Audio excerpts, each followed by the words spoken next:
दोस्तों आज की इस वीडियो में मैं आपके लिए लेकर के आया हूं 736 स्क्वायर फीट में 3 बेडरूम के साथ 23 फीट बाई 32 फीट का हाउस प्लान। जैसा कि आप वीडियो में देख सकते हैं, छोटा प्लॉट होने के बावजूद सभी सुविधाओं से भरपूर एक शानदार नक्शा बनाकर दिखाने जा रहा हूं। इसमें 3 bedroom, kitchen, dining hall, washroom, bathroom और सीढ़ी की प्रॉपर जगह दी गई है।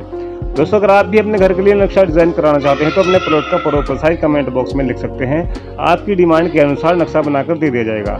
वीडियो को पूरा देखें, अगर पसंद आए तो लाइक करें, शेयर करें, हमारे चैनल को सब्सक्राइब जरूर करें। हम रोजाना आपके लिए ऐसे ही वीडियो अपलोड करते रहेंगे। धन्यवाद।